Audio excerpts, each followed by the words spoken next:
코스닥 같은 경우는 이제 최근 20년 동안에 3월에 3% 정도 올라준 다음에 4월에 또 추가로 6% 정도 보통 올라줘요. 예. 그냥 요 한 달 동안만 투자를 하고 나머지 12개월 동안 노는 게 좋았어요. 그리고 이게 코스닥 같은 경우는 5월, 10월 투자가 얼마나 끔찍한지 알아야 돼요. 이게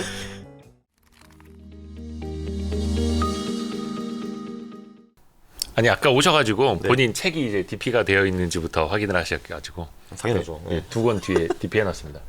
콘트 투자 무작정 따라하기. 아싸, 오케이, 좋았어. 예. 그렇지, 좋았어. 작년 10월에 나오셨었더라고요. 10월에 왔나요? 예. 네. 그리고 그때도 이제 많이 말씀해 주셨던 게 11월 말부터 11사 천국 50 지옥이요? 네네. 그러니까 11월 말부터 4월 말까지. 아니 10월 말부터. 10월 말이었네. 예, 예. 그때가 10월이었으니까. 예. 10월 말부터 4월 말까지의 수익률이 가장 좋다. 네. 예. 그대로 되고 있나요, 혹시? 그쵸. 그 당시에 제가 알기로는 장이 아마 2,200 뭐 원전이었을 거거든요. 근데 네네네. 뭐 대단히 많이 많이 오르지 않았지만 그래도 뭐 오르긴 올랐죠. 네네. 지주만 해도 한 예. 10% 이상은 뭐 훌쩍 올라갔죠. 네네. 예. 근데 오늘 그 자료를 좀 미리 준비해 주셨는데 네. 제목이 센데요? 예. 저는 늘 세죠. 네. 강환국. 예. 네, 강환국 작가. 왜 2023년 주식 시장이 오를 가능성이 90% 이상인가? 와, 세네요. 왜냐면은 이제 좋은 지표들이 22년 말부터 굉장히 많이 보였어요. 네. 그거를 합치면은 그쵸. 90% 이상이 나와요, 보통은. 네. 너무 많은 팩트가 쌓여 있다. 네, 그쵸. 약간 이제 많은 사람들이 좀 헷갈리는 지점에 와 있기는 해요. 네. 2200 뭔가 좀 바닥은 확인한 것 같고 네. 2500을 강하게 뚫지는 못하고 네. 뭐 경기든 뭐든 확 좋아진다라는 건 없고 네. 금리 인하 시그널이 나올지 안 나올지도 아직은 불확실하고 네. 근데 어떻게 해서 긍정적으로 볼 수밖에 없는 건지 하나하나 좀 풀어가 볼까요? 뭐 일단 확실한 거 하나 이거 네. 미국 같은 경우는 대통령 사이클을 굉장히 많이 타요. 대통령 사이클이라는 거는 미국은 늘 대통령이 4년이잖아요. 네. 그 중에서 보통 중간 선거가 있는 해가 보통 저점을 찍고 그 다음에 주식이 올라요. 그리고 네. 2차 세계대전 후에는 그 대통령 3년 차 그러니까 중간 선거 다음에 주식이 떨어진 적이 단 한 번도 없어요. 요거는 이제 확률적으로 보는 거죠.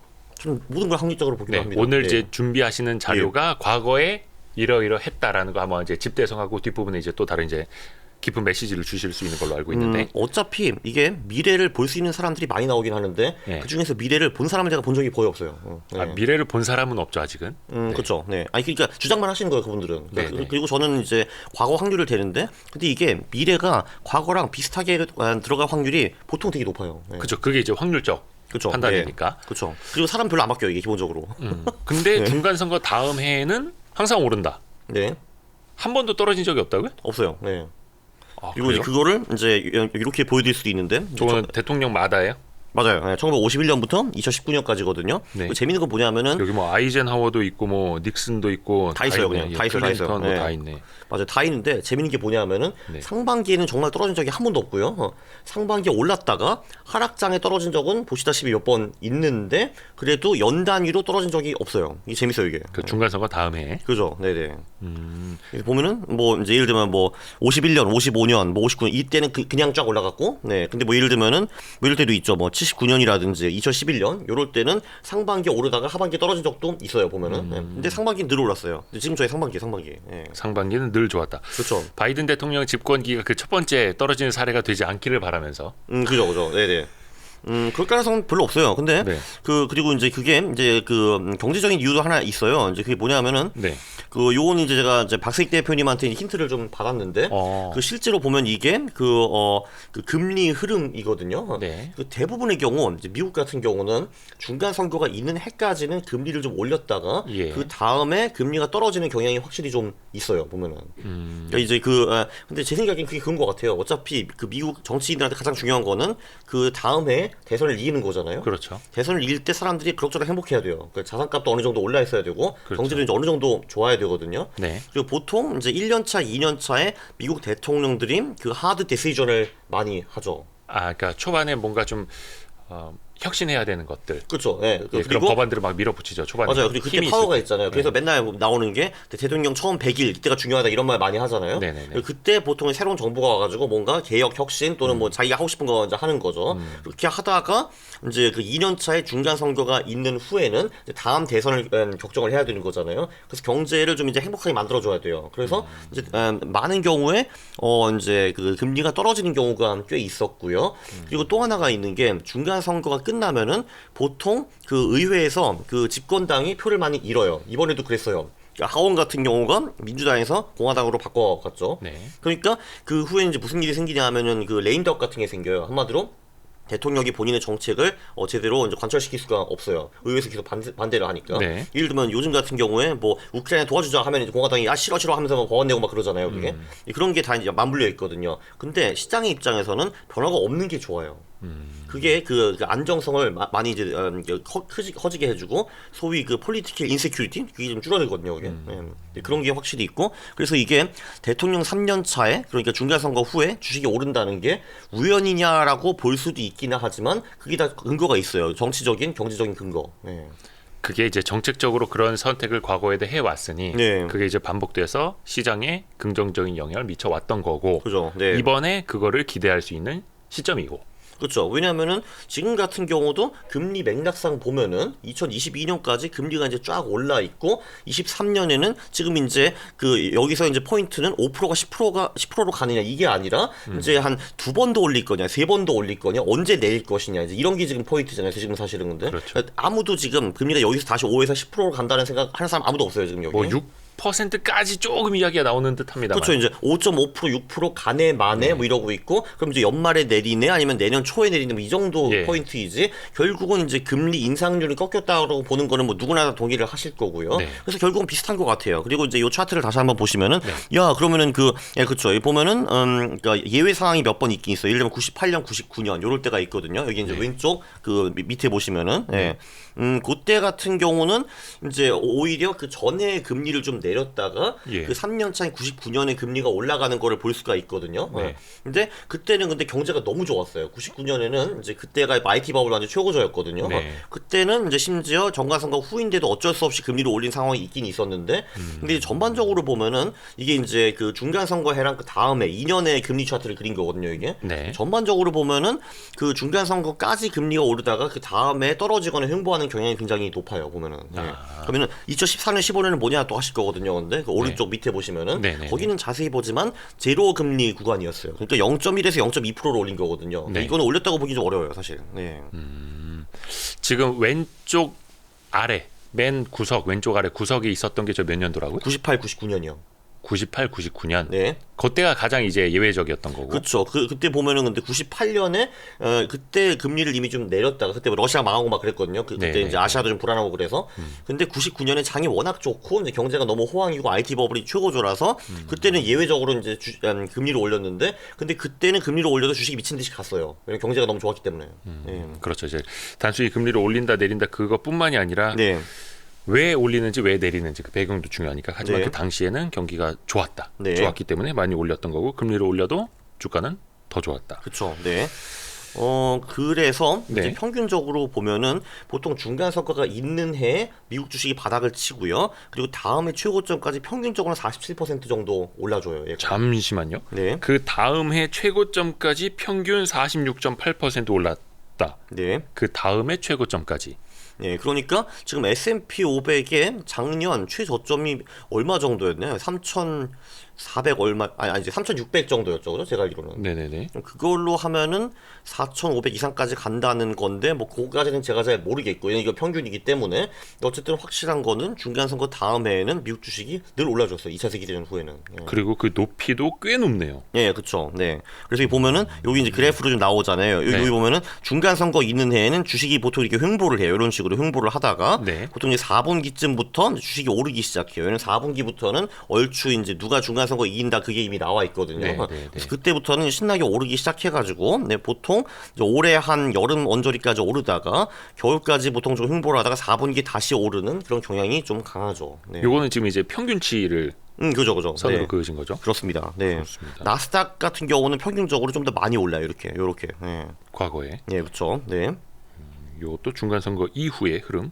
그렇습니다. 네. 1월에 시장이 굉장히 강했잖아요. 네. 올해 1월에. 네. 그게 어떤 좀 시그널이 되는 것도 과거에 있었습니까? 그 굉장히 중요해요. 1월이 세다는 거는. 네. 예. 미국도 그렇고 한국도 그렇고 결론은 똑같은데 그 1월 그리고 특히 그 1월의 그 첫 5 거래일이 그 수익이 그 1년 내내를 1년 내내 방향성을 보여주는 경우가 굉장히 많아요. 네. 적지 않은 분들이 저희 와이스트리 나오셔서도 네. 1월 초 시장 흐름이 네. 2023년 시장의 예고편인 것 같다라는 말씀을 해주신 분들이 많거든요. 근데 그게 2023년만 그런 게 아니라 네. 원래 그래요, 그게. 항상. 네, 아니, 항상은 아니고요. 그쵸, 이제 그쵸. 여기 이제 어폐가 그려놨는데 여기 미국이고 좀 이따 한국 보여드릴 건데 네. 여기도 보시면은 이제 이게 뭐냐면은 이건 첫 5일이네. 잠깐만 1월짜리 없나? 1월짜리가 여기 있구나. 이게 미국 1월이네. 보면은 이게 그러니까 요 왼쪽이 이제 1월의 수익률이고요. 네. 그리고 요 옆에 있는 게 전체 해 수익이라고 보시면 될 것 같아요. 네. 그래서 이제 1월 수익이 좋았는데 그 해 수익이 별로 안 좋은 게 몇 번이 없어요. 2018년, 2001년, 그리고 또 언제냐? 여기 보면은 2002년, 1966년, 뭐 예, 1973년. 딱 요 세 번이에요, 세 번. 딱. 네네. 그러니까 왜냐면은 예를 들면 94년이나 2011년 같은 경우는 플래트, 그러니까 주식시장의 횡보의 정도였거든요. 그러니까 네네. 이제 1월에 수익이 플러스로 났는데 전체 해 수익률이 좀 마이너스로 바뀐 해가 몇 번 없어요. 2018년, 2001년, 1966년 그 정도거든요. 그러니까 네. 1월 전반적으로 시장이 올랐다면 네. 그 해에 오를 확률 88.4%. 맞아요, 맞아요. 예. 그리고 두 번은 뭐 2% 미만 손실이고 뭐 이 정도이고요, 보면은. 그래서 망한 게 이제 1월 수익이 이제 43번 나왔어요. 1950년 후에 네네네. 미국에서. 근데 실제로 좀 망한 건 3번 정도밖에 없다. 이거는 이제 상당히 긍정적인 수치이죠. 네. 올해 1월도 좋았으니까. 네, 그리고 반대로 1월에 손실이 나잖아요. 네, 그러면은 이제 사실 그 해에 그 해가 성공적으로 끝날 확률이 50% 언저리로 확 줄어들어요, 이게. 네. 그리고 1월에 수익 난 해의 평균 수익이 14%고 1월이 손실 난 해의 평균 수익이 1%밖에 안 돼요. 이것도 이제 상당히 큰 차이죠, 보면은. 이쪽이 나오잖아요. 오른쪽이 보시면은 그러니까 1월에 그 수익이 안 좋았을 때 그 전체가 망했던 경우가 꽤 많아요. 68년, 2016년, 2009년 뭐 이 언저리 뭐 이런 그러니까 2009년은 아니네. 그러니까 보면은 그러니까 요 1월 수익이 망했을 경우 전체의 수익이 같이 망한 경우가 상당히 많습니다. 여기 요런 거, 요런 거, 요런 거, 요런 거. 뭐 요때 이럴 때 있잖아요, 그죠? 네. 2009년은 예외 이렇게 보시면 되고요. 네. 아하. 한국 같은 한국은 경우는 이렇게 코스피는. 돼요. 한국은 제가 이렇게 해봤는데 네. 그러니까 한국은 이제 데이터가 1980년부터 있잖아요. 그래서 1월에 수익 난 경우가 이제 22번인데 네. 그중에 손실 난 경우가 딱 4번이에요. 여기는 82% 승률. 그때가 뭐 2002년, 97년, 2018년, 언제냐? 2011년 요 정도이고요. 그리고 반대로 1월이 수익이 안 좋잖아요. 네. 그러면은 그 전체가 심하게 망한 경우가 굉장히 많았습니다. 요런 쪽에 보시면 나오죠, 이렇게. 예. 보면은 2000년, 83년, 91년, 95년 그리고 작년 2008년 요럴 때 있잖아요. 네. 요때 이제 미국 한국의 1월 수익률이 심하게 망했는데 그때는 전체가 다 망했습니다. 그래서 1월이 주는 시그널이 굉장히 큰 것 같아요. 제가 보기에는. 예. 1월에 수익이 난 22번 중 손실이 난 경우는 딱 4번밖에 없다 해서 승률은 81.8%. 그리고 앞에 그 아까 장표 중에 네. 1월 수익 난의 평균 수익이 21.5%라고 되어 있는 거죠. 맞아요, 이거 맞아요. 마이너스 아니죠? 플러스죠. 아니 앞에 저기 수익 하이픈으로 이렇게 그래서 돼 이거 있어서. 하이픈입니다. 그러니까 네, 네. 플러스요, 플러스. 플러스로 그려야 돼요. 플러스 네, 이렇게. 혹시 네, 그죠? 헷갈려서 네. 그 밑에 그러면 1월 손실 난의 평균 수익도 2%, 플러스. 2.2%, 플러스 2.2%. 차이가 많이 나죠. 이거 20% 차인데 이거. 근데 일단은 올해는 1월은 이겨놓고 시작을 했으니 그래서 1월 일단 이겼어요. 누가 봐도 이겼어요. 일단 1월은. 네, 좋습니다. 네. 근데 네. 이 다음 장 1월 장이 매우 좋으면 2월에는 조정이 오는 경우가 많았다. 이 약간 지금 현재 진행형 이 얘기인가요? 그렇죠. 요거를 제가 이제 1월 말에 3% 가서 했는데 예. 이제 커스피 같은 경우는 이제 1월 수익이 굉장히 높았을 때, 그러니까 한 달에 5% 이상 나왔을 경우가 몇 번 있거든요. 보면은 네네네. 23년은 8.5% 정도 올랐고요. 네. 네. 그리고 98년 낭만적이었네요. 1월에 50% 올랐네요. 보면은 2001년 22%, 88년 20% 요거는 올랐는데. 이제 그때 네. 외환위기 직후에 그죠. 예, IMF 97년 끝나고 말에 한번 한국이 안 죽네 해가지고 올랐겠죠 그때. 예, 네. 리바운드 성격이었으니까. 근데 제가 알기로는 사실 저점이 98년이었거든요. 네. 97년에 한번 IMF 얻어맞은 다음에 98년 1에 와 되게 갔다가 이제 그 98년에 한번 저점 찍고 99년이 진짜 좋았던 걸로 저는 기억을 해요. 뭐 어쨌든 그건 그렇고 보시면은 이렇게 1월에 5% 이상 올랐던 해가 요 때가 있었는데 그 후에 2월 수익률이 보니까 조정을 받은 경우가 꽤 자주 있었다라는 거를 볼 수가 있고요.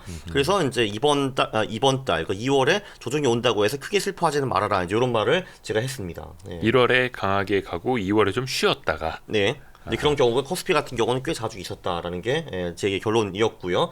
그 안타깝게도 이번 2월도 이게 조정이라고 좀 봐야겠죠, 그죠? 그래도 1, 2% 떨어졌으니까. 네. 왜냐면 제가 그때 1월 말이 제가 기억하기로 2,450 원전이었거든요. 그때. 예. 지금 어느 어떻게 되고 있죠? 2,400 그냥 초반 좀 조정을 조금 받기는 많았네요. 하는데. 네, 그죠. 네. 근데 뭐 어차피 큰 조정은 또 아니고. 그렇죠. 뭐 엄청 슬플 정도는 아니죠, 이 정도면은. 네, 맞아요. 예. 뭐 맨날 오를 수는 없는 거니까요. 그렇죠. 네. 코스닥은 어때요? 코스닥은? 코스닥은 이거는 그 코스닥이 정말 미친 듯이 많이 올랐을 경우에는 조정이 보통 왔고요, 보면은. 네. 근데 이제 적절히 올랐을 경우 6에서 9% 올랐을 정도에는 그냥 뭐 괜찮았어요. 네. 보면은 그 다음 2월도 기본적으로 코스닥이 코스피보다 그 단기 추세가 조금 더 센 시장이에요. 코스닥이 네. 추세가 조금 더 유지되는 편이다. 네. 미국 같은 경우는 뭐 꼭 그러진 않았어요. 미국은 그냥 믹스드. 그러니까 미국은 1월에 수익률이 굉장히 좋았을 경우 2월에도 뭐 강 경우도 있고 안 경우도 있다. 이런 게 볼 수 있습니다. 네. 약간 차익 실현 욕구가 좀 다른가? 글쎄요. 네. 그 다음 장을 보니까 3, 4월이 보통 최고다. 요거는 뭐 배당 효과 뭐 이런 것도 볼 수 맞아요. 있는. 이게 보면은 코스피도 그렇고 예. 특히 코스닥 같은 경우는 3월 중순부터 4월 말까지 주식이 미친 듯이 오르고요. 네. 저도 주식을 18년 동안 했지만 저의 대부분 수익은 이때 나왔습니다. 3, 4월에. 3, 4월에. 네, 그것도 이제 보통은 3월 중순부터 코스피가 이제 오르기 시작하고요. 요때부터 이때가 평균적으로 한 2% 정도 오른 다음에 4월에 이때부터 요때까지 또 4% 추가로 오르거든요. 합치면 6, 7% 정도 오르는 게 평균이라는 거죠. 코스피 같은 경우는. 예. 요 그래프는 지금 3월 중순부터 4월 말까지의 상승률이에요? 네, 그렇죠. 최근 20년 동안에 이제 데이터를 이제 평균 낸 거예요. 평균. 네. 그래서 실제로 이제 올해 이렇게 돌아갈 가능성은 별로 없고요. 이거보다 훨씬 더 많이 오르거나 적게 오를 가능성도 있고 떨어질 가능성도 당연히 있기는 한데 저는 그래도 이런 기회성은 당연히 보죠. 이게 투자를 하면서. 네. 그리고 코스닥 같은 경우는 이제 더 이제 그 폭이 더 강한데 여기도 3월 중순부터 이제 오르기 시작해가지고 3월에 보통 요때부터 요때까지 3% 정도 올라준 다음에 4월에 그러니까 초부터 한 마지막 주까지 또 추가로 6% 정도 보통 올라줘요. 이게 합치면 9%거든요, 9% 이게. 네.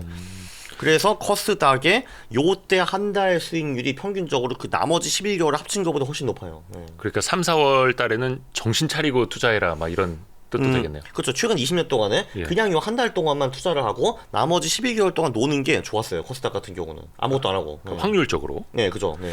그리고 이게 코스닥 같은 경우는 5월, 10월 투자가 얼마나 끔찍한지 알아야 돼요. 근데 이게 97년에 그걸 좀 보려고 그랬는데. 97년에 우리가 1억으로 시작을 했어요. 예. 당시에 그 돈 가지고 강남에서 아파트 살 수 있었더라고요. 제가 직접 찾아봤어요, 실제로. 그러니까 압구정 현대까지는 아니더라도 그래도 강남에 꽤 괜찮은 데는 1억 가지고 아파트를 살 수 있었거든요. 97년도에. 예, 그때 IMF도 있고 그랬으니까. 네. 근데 아니야, 난 강남 아파트 따위는 필요 없어. 난 코스닥을 믿어 하면서 5월, 10월에다가 코스닥에다가 1억 갖다 받고 5월, 10월에만 계속 투자를 했어요. 11월, 4월 돈을 빼고. 네. 그 돈이 얼마를 있을 것 같아요, 지금? 지금 몇 년 지났어? 26년 됐잖아요, 그죠? 네, 얼마를 있을 것 같아요, 그 돈이? 그 1억이. 잃었다는 거죠? 당연히 잃었죠. 얼마가 됐을까요? 글쎄, 얼마나 됐을까? 반토막? 아니, 그러면요. 800만 원 됐습니다. 잠시만요. 네, 5월부터 10월까지. 10월까지만 계속 투자를 했다면 코스닥 지수에. 네. 코스닥 지수 5월부터 10월까지만 그죠? 그럼 그게 네. 예. 1억이 800만 원 돼 있다고요? 네, 그리고 그 아시다시피 당시 1억을 가지고는 강남 아파트를 살 수 있었고 지금 800만 원 가지고는 뭘 살 수 있을까? 아무것도 못 하죠. 뭐 그래도 백 비싼 거 하나 살 수 있겠네요, 그죠? 아, 네네. 그러니까 강남 아파트가 비싼 백이 되는 매직 이렇게 보면 돼요, 그죠? 네.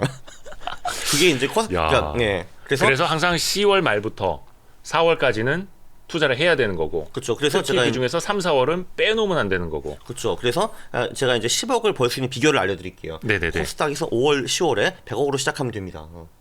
또 확실하게 10억을 만들 수 있어요, 그거를.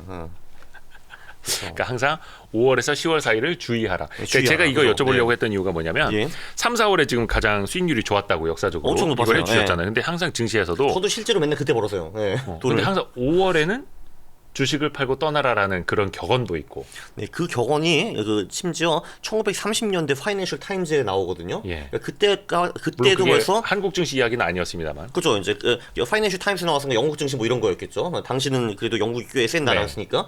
근데 1930년대에도 무슨 말이 나왔냐면은 꽤 오래된 격언이다라는 말이 나왔거든요. 아, 그래요? 그러니까 19세기 어르신들도 이거 알고 있었다라는 거예요. 그러니까 그 옛날 사람들 말이 틀린 게 없다니까 이게. 네. 네. 셀린 메인 고아웨이로 하지 않습니까? 저는 셀린 엔드 오브 에이프릴을 합니다. 네, 보통.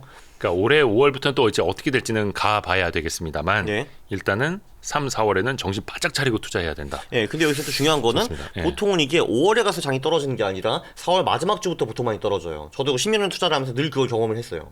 3, 4월에 보면 기분이 좋잖아요. 야, 벌었다, 우와! 하고 있는데 네. 4월 마지막 주 삑 가더라고요, 근데. 그래서 기분 나쁜 적이 상당히 많았는데 그래서 저는 이제 그거를 배우고 나서 4월 마지막 주 전에 팔죠. 예, 학습 효과. 예 학습 효과죠. 여러 번 당했으니까. 예. 강 작가님은 또 이거를 느낌만으로 하는 게 아니라 항상 이제 통계. 네, 그리고 확률로 실제로 분석을 통계를 하시니까. 내보면 진짜 그래요. 이제 코스피 같은 경우도 네. 보면 4월 20 며칠 날 언저리에 피크를 친 다음에 마지막 주 내려가잖아요, 이렇게. 네, 네. 코스닥도 마찬가지고 요때 피크 치고 내려가잖아요, 이렇게. 네. 저거는 이제 평균. 그렇죠, 평균적으로. 근데 제가 그 평균을 많이 경험을 봤어요, 사실. 직접 내 몸으로, 내 돈으로. 네.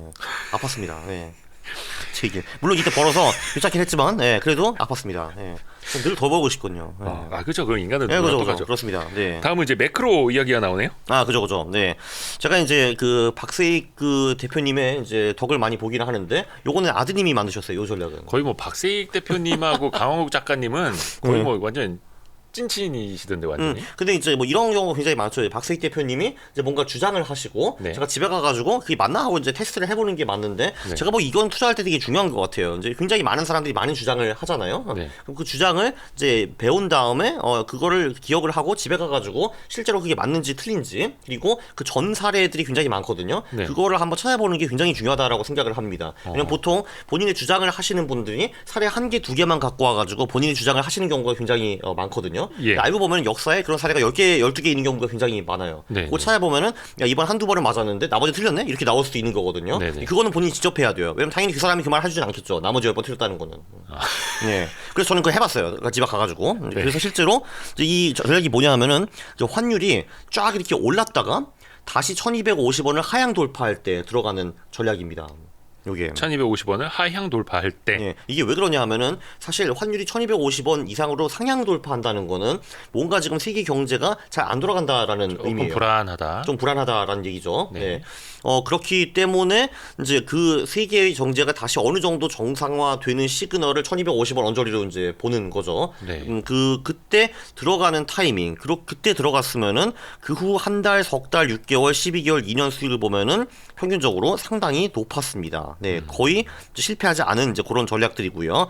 딱 한 번 여기 2002년 때 들어갔을 경우에는 3개월, 6개월 후에 가볍게 손실이 난 경우도 있었습니다. 그거 말고는 굉장히 타율이 좋은, 승률이 좋은 이제 그런 결과가 나왔죠. 네. 이거는 이제 2000년 12월. 네, 왜냐면 이게 한국 경제라는 게 제가 알기로는 선진국에서 거의 선행 지표로 보고 있는 걸로 알고 있어요. 왜냐면 글로벌 경제를 많이 대변해주는 그런 증시이기 때문에 그렇기 때문에 환율이 내려갔다라는 거는 이제 뭔가 그 리스크 온, 그러니까 사람들이 더 이상 안전 자산만 갖지 않고 이제 어느 정도 위험 자산으로 들어오기도 하고 이제 이런 시그널로 보이기 때문에 그때 이제 한국 증시가 많이 급등해주는 이제 그런 경향이 좀 있는 것 같습니다. 네. 그렇죠. 그거는 이제 외국인 자금이 유입되는 것도 그렇고 한국 증시나 외환 시장은 사실 탄광 속의 카나리아라고. 그죠, 맞아요. 네, 네. 외국인들에게도 맞아요. 뭔가 네.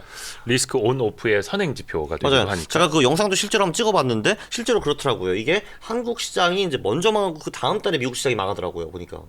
그러니까 그렇죠. 한국이 빠르죠. 선행이에요 한마디로. 예. 그렇죠. 그래서 미국에 투자하시는 분들은 한국 시장이 망한 후에 그 후에 미국 비중을 레듀스하는 것이 나쁘지 않습니다. 네. 맞습니다. 그 궁금한 게 네. 화면의 왼쪽에 아버지 진입 시기, 아들 진입 시기 있잖아요. 네네. 이거. 이거 뭐냐면요. 그러니까 이게 아버지는 이제 박세익 대표님이신데 이분은 1250원을 상향 돌파할 때 들어가는 걸 주장을 하셨어요.